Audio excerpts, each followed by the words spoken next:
Harry Orwell wasn't your typical detective. He lived in a beach cottage, jogged instead of driving, and solved crimes while the system tried to break him. Harry O didn't follow the rules. It rewrote them.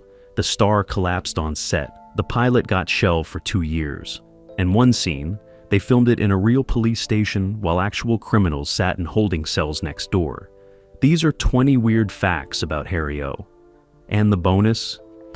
The show's creator never wanted David Janssen in the first place. Buckle up. This case file runs deep.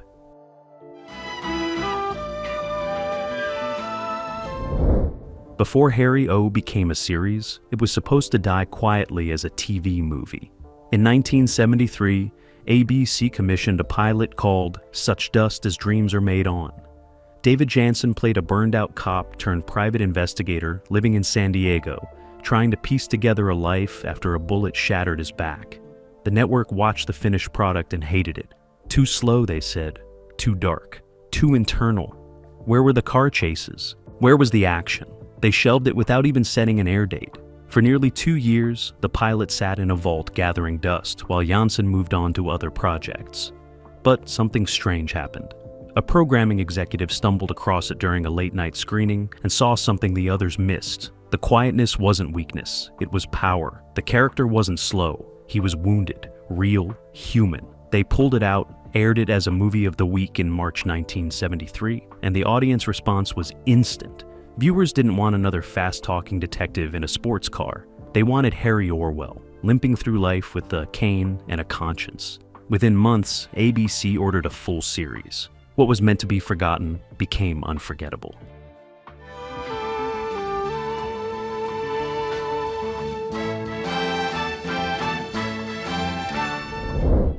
David Janssen didn't chase the role of Harry Orwell. He ran from it. After spending 4 grueling years as Dr. Richard Kimball in The Fugitive, Janssen was exhausted, cynical, and done with television. He'd become one of the most recognized faces in America, but the price was brutal. 18-hour days, relentless production schedules, and a character that demanded emotional intensity in every frame. When The Fugitive ended in 1967, Janssen swore he'd never anchor another TV series again. He wanted movies, freedom, control over his time.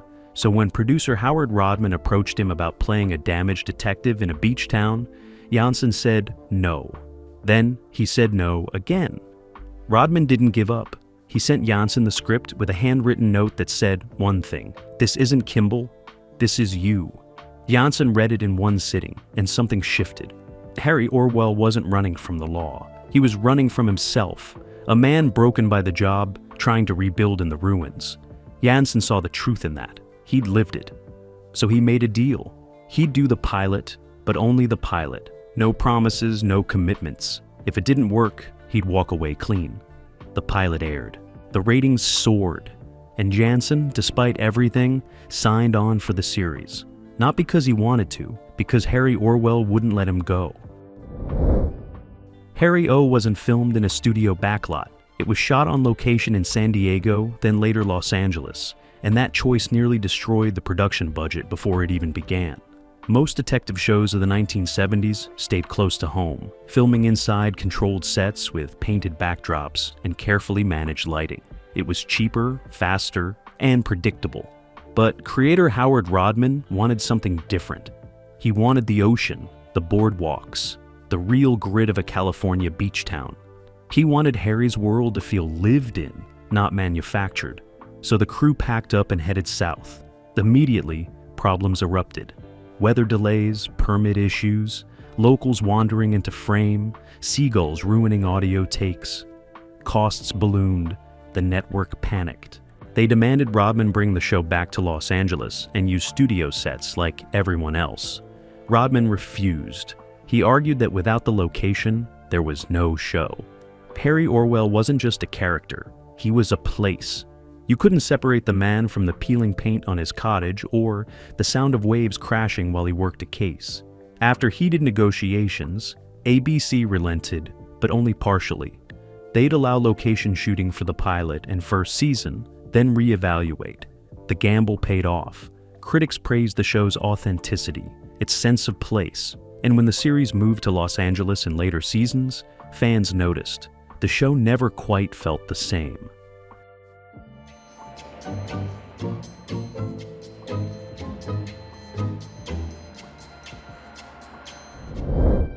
The limp wasn't acting. Well, not entirely. David Janssen's Harry Orwell walked with a cane because the character had been shot in the back during his days as a cop. It was written into the script as a defining trait, a physical reminder of violence that ended his career and forced him into private investigation. But Janssen brought something extra to it. Years of television work had taken a toll on his body. He suffered from chronic back pain, the result of countless stunts, long hours hunched over scripts, and the relentless physical demands of carrying a show. When he read that Harry used a cane, he didn't see it as a limitation. He saw it as honesty. Janssen incorporated his own discomfort into the performance. Some days, the limp was subtle. Other days, when his back flared up, it was pronounced genuine. The crew learned not to rush him between takes. He needed time to stand, to stretch, to reset. And audiences felt it. There was no glamour in Harry Orwell's pain. It was persistent, unglamorous, real. Critics noted that Janssen's portrayal of physical limitation was unlike anything else on television. Most detectives were invincible. Harry was breakable, and that made every case he solved feel earned, not given. Janssen never talked about his own pain publicly during the show's run. He didn't have to. You could see it in every step. Harry O had one of the most haunting theme songs in television history, and it almost didn't exist. Composer Billy Goldenberg was brought in late during post-production to create something moody and introspective, a musical reflection of Harry's fractured life. He spent weeks experimenting with different arrangements, trying to capture loneliness without falling into melodrama. Nothing worked. The network kept rejecting his submissions. Too sad, they said. Too slow, too depressing. Goldenberg was running out of time. Then one night, alone in the studio at 2 a.m., he stopped trying to write for the network and started writing for Harry. He imagined a man sitting on a beach at dawn, watching the tide come in, knowing he'd never be whole again. The melody came in one sitting. Sparse piano, mournful strings, no resolution. It didn't build to a triumphant finish. It just faded, like Harry himself, disappearing into the fog. Goldenberg submitted it with zero confidence. The network listened in silence. Then they approved it without changes, the first time they'd done that for anything related to the show. When the pilot aired, viewers called the network asking about the music. It was melancholy, yes, but it was also beautiful. It told you everything about Harry Orwell before he even appeared on screen. Goldenberg later said it was the piece he was most proud of in his entire career. Not because it was complex, but because it was true. During the first season, David Janssen collapsed on set and production shut down for 3 weeks. It happened during a scene where Harry was supposed to chase a suspect through an alley. Nothing elaborate, just a quick sprint, a turn, and a confrontation. Janssen started the take, moved about 20 feet, and dropped. The crew thought he was improvising, adding drama. Then they realized he wasn't getting up. Paramedics were called. Janssen was rushed to the hospital. The diagnosis: complete physical exhaustion. His body had simply quit. Doctors told him he was running on empty, that the combination of his workload, his back pain, and his lifestyle was unsustainable. They ordered immediate rest. No filming, no appearances, nothing. The network panicked. They'd just launched the series. Ratings were strong, and now their star was in a hospital bed, being told he might not return. Behind the scenes, executives debated whether to recast or cancel the show entirely. But Janssen's contract was ironclad. And more importantly, the audience had connected with him specifically. There was no Harry O without David Janssen. So, they waited. 3 agonizing weeks with the production in limbo, crew members on standby, sets sitting empty. When Janssen finally returned, he looked thinner, older, more fragile. But he refused to slow down. He just pushed through, same as Harry would. The collapse was never mentioned publicly until years later. The show kept rolling, and Janssen kept breaking.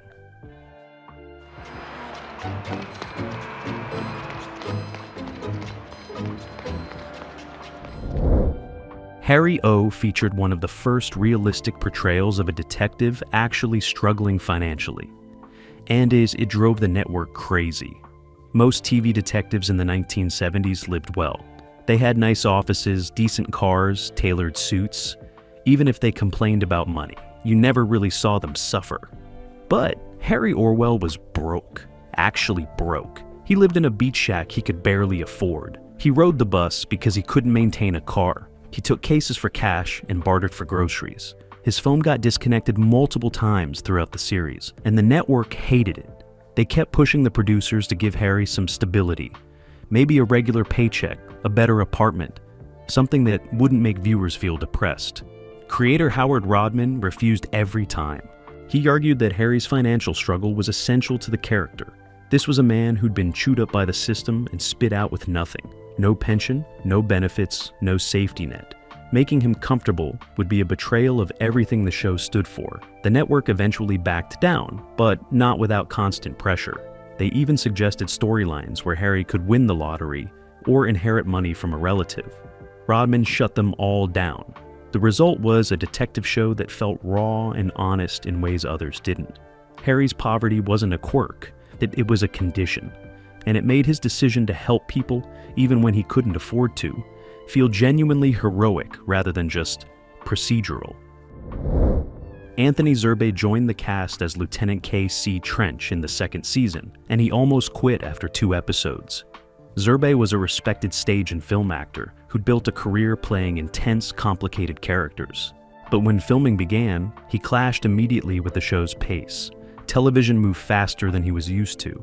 Takes were quick, coverage was minimal, and there was no time for deep character work. He felt like he was sleepwalking through scenes, hitting marks without connecting. After his second episode wrapped, Zerbe called his agent and said he wanted out. His agent convinced him to stay 1 more week. During that week, Zerbe had a scene with David Janssen where they sat in a police station, just talking. 2 men discussing a case over cold coffee. Janssen barely looked at the script. He just listened and responded, finding small moments of humor and humanity. Zerbe later said, "Watching Janssen work changed everything. This wasn't about rushing through scenes. It was about finding truth in small spaces." His chemistry with Janssen became one of the show's strongest elements. What almost ended after 2 episodes became a defining partnership. The show's second season nearly killed the entire production when they moved filming from San Diego to Los Angeles. It wasn't just a location change, it was a complete identity crisis. The first season had been built around Harry's connection to the beach, to the slower rhythm of San Diego life. Moving him to Los Angeles meant faster pacing, more urban grit, different energy. The network wanted it. They argued that LA offered more filming options, better resources, and higher production value. But the creative team knew they were gambling with the show's soul. When the second season premiered with Harry suddenly living in Los Angeles, fans revolted. Letters poured into the network. Where was the beach? Why did Harry leave? What happened to the cottage?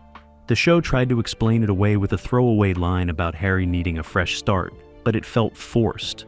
Ratings dipped. Critics who'd praised the first season's atmosphere now complained the show felt generic, like every other LA detective series. Behind the scenes, arguments erupted between producers and network executives. Some wanted to move Harry back to San Diego. Others insisted they had to commit to LA and make it work. Ultimately, they stayed in Los Angeles, but tried to recapture some of the original's quieter tone. Harry still lived modestly, still took the bus, still operated on the margins. The show survived, but it never fully recovered from the move. That first season magic, tied so intimately to place, couldn't be replicated. And everyone involved knew it.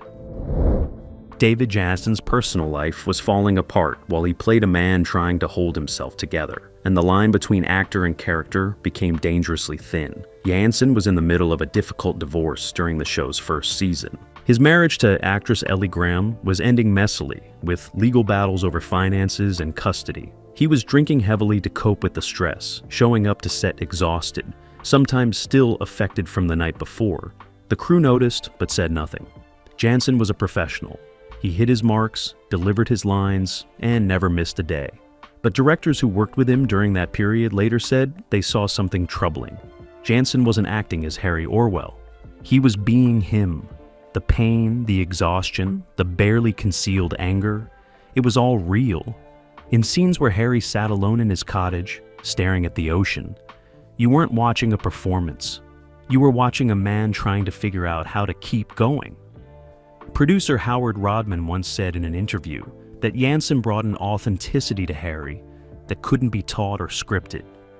It came from somewhere deeper, somewhere wounded. And while it made the show extraordinary, it also made everyone around Janssen worry, because when the camera stopped rolling, he didn't stop being Harry. He just kept limping forward, carrying weight no one else could see. The show was his escape and his prison, and he couldn't separate the two anymore. The show burned through directors faster than any other series on ABC, and the reason was always the same. David Janssen. Not because he was difficult or unprofessional, but because he demanded something most television directors in the 1970s weren't prepared to give: time. Janssen wanted to sit with scenes, to find emotional truth in quiet moments, to let silence do the work instead of dialogue. TV directors were trained to move fast, get coverage, and finish on schedule. Janssen's approach threatened all of that. One director lasted 3 episodes before requesting reassignment. He later told a trade magazine that working with Janssen was like directing a method actor who forgot he was on television. Another director, brought in mid-season, tried to rush Janssen through an emotional scene. Janssen stopped mid-take, looked directly at the camera, and said, "If we're going to do this badly, why do it at all?" The director never came back. Producer Howard Rodman eventually started hiring directors who understood film more than television, people who appreciated Janssen's instincts, even when they slowed production.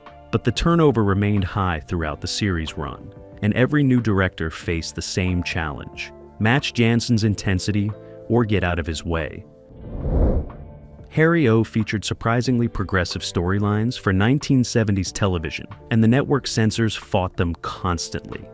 One episode dealt with police corruption and ended with Harry exposing a lieutenant who'd been planting evidence for years. The network wanted the corrupt cop redeemed, or at least given sympathetic motivation.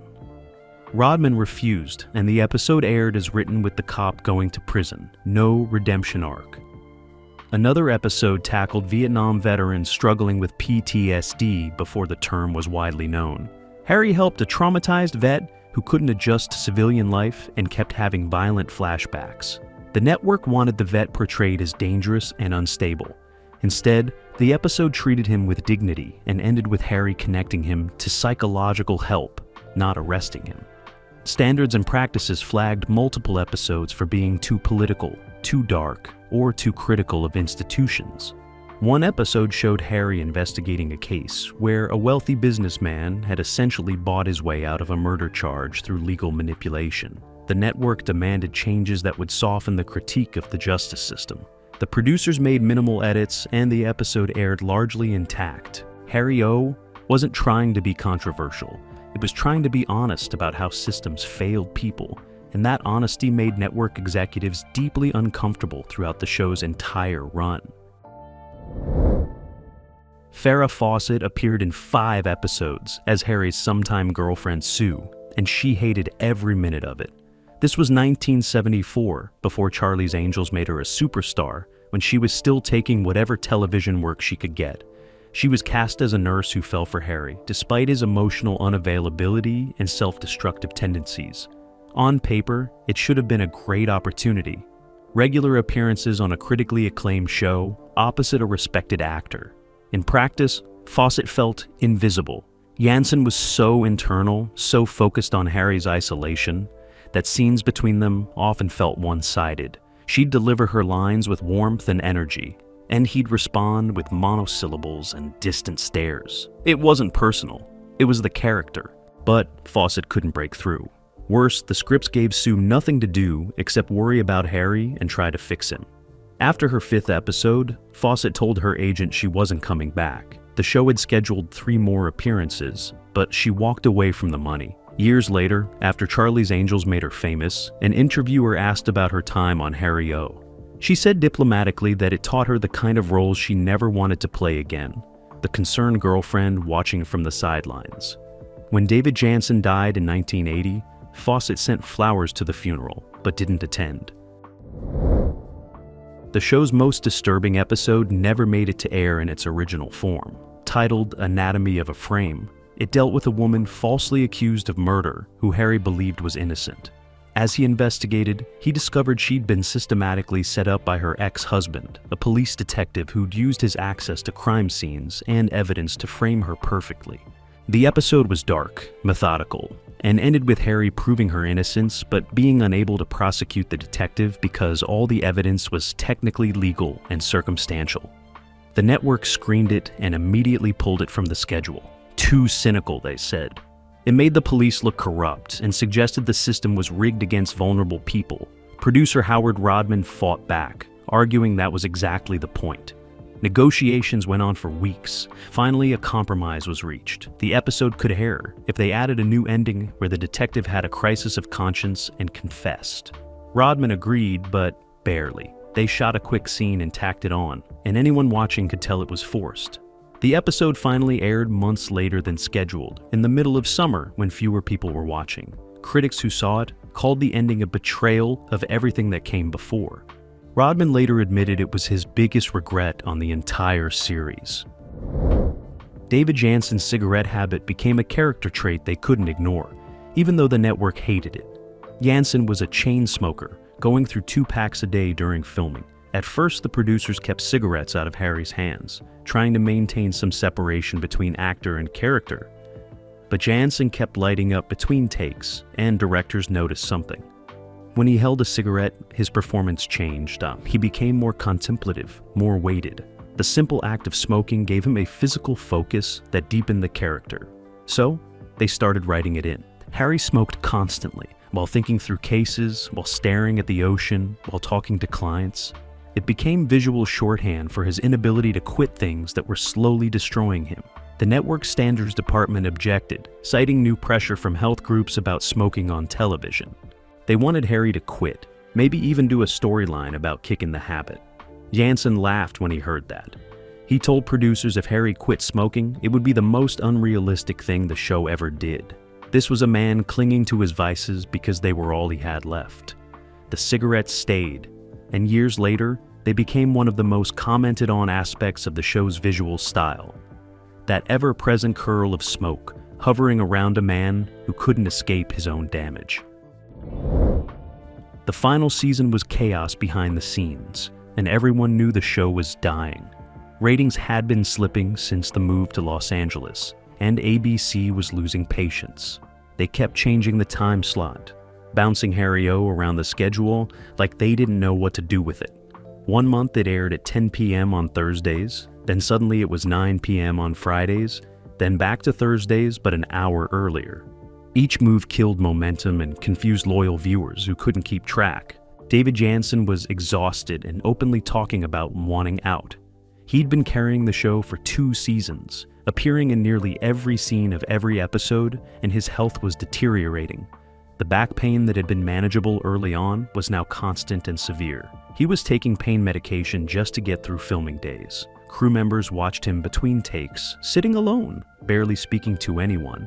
Producer Howard Rodman tried to lighten Janssen's load by introducing more ensemble storylines, giving Anthony Zerbe more screen time, bringing in guest stars who could carry entire scenes. But the show was built around Janssen's presence, his wounded charisma. Without him at the center, it fell apart. ABC finally canceled Harry O in April 1976. 2 seasons, 44 episodes. Janssen found out from a reporter before the network officially called him. He didn't seem surprised or even particularly upset. He just said, "Good," and walked away from the set for the last time. One episode was filmed inside an actual working police station, with real criminals in holding cells just out of frame, and it nearly caused a riot. The production couldn't afford to build a police station set for a single episode, so they negotiated permission to film in a downtown LA precinct during off hours.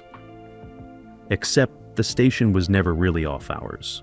While they filmed Harry talking to Lieutenant Trench in the main area, arrestees were being processed 20 feet away, separated only by a partial wall. At first, everything went smoothly, but during one take, an arrested man recognized David Janssen and started shouting, excited to see a TV star.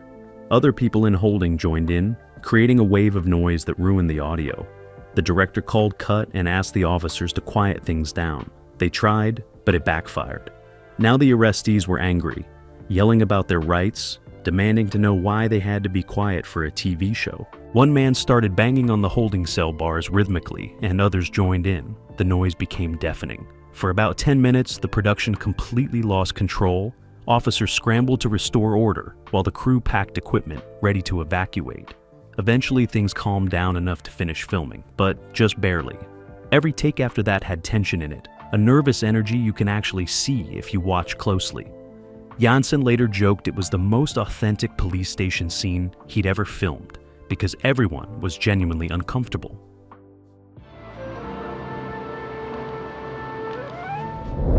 The show's cancellation devastated its small but passionate fan base, and they launched one of television's first organized letter-writing campaigns to save it. In 1976, before internet fan communities, organizing viewers was nearly impossible, but Harry O fans found each other through TV guide letters, classified ads, and word of mouth. Someone started a Save Harry O committee and took out a small ad in Variety asking people to write to ABC. Thousands of letters poured in. Fans didn't just say they liked the show. They wrote detailed explanations of why Harry Orwell mattered, why his struggles resonated, why television needed characters who weren't invincible. Some letters came from Vietnam veterans who saw themselves in Harry's damaged hero. Others came from people dealing with chronic pain, who appreciated seeing disability portrayed honestly. ABC publicly acknowledged the campaign, but privately dismissed it. The numbers weren't there, they said. Critical acclaim and passionate fans didn't translate to advertising revenue. The show stayed canceled, but the campaign itself became a blueprint. When Star Trek faced cancellation a decade earlier, fans had done something similar. Now, Harry O fans proved it could be organized, focused, and loud enough to make networks at least uncomfortable about their decisions.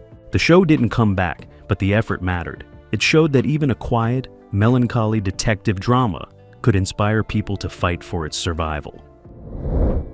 David Janssen died 4 years after Harry O ended, and many who worked with him believe the show contributed to his early death. On February 13, 1980, Janssen suffered a massive heart attack at his home in Malibu.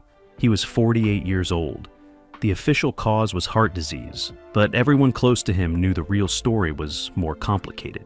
Years of chain smoking, heavy drinking, chronic stress, and physical pain had worn him down.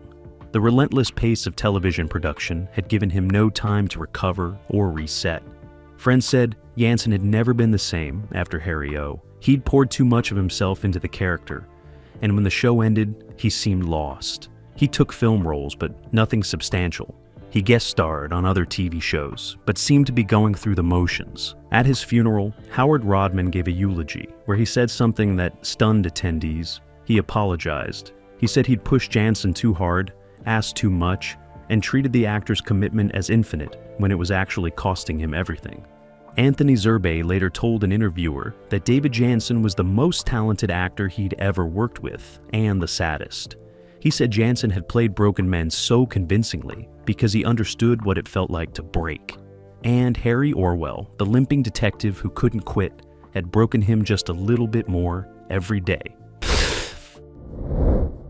The show's final episode wasn't meant to be a finale, and it shows. ABC canceled Harry O mid-season without warning, so there was no time to write a proper ending. The last episode that aired, Shadows at Noon, was just another case. Harry investigating an insurance fraud that turned into something darker. It ends with Harry walking away from the scene. No closure, no reflection, just another day in a life that would apparently keep going. Fans who watched it live had no idea it was the last time they'd see Harry Orwell. It wasn't until weeks later that ABC officially announced the cancellation.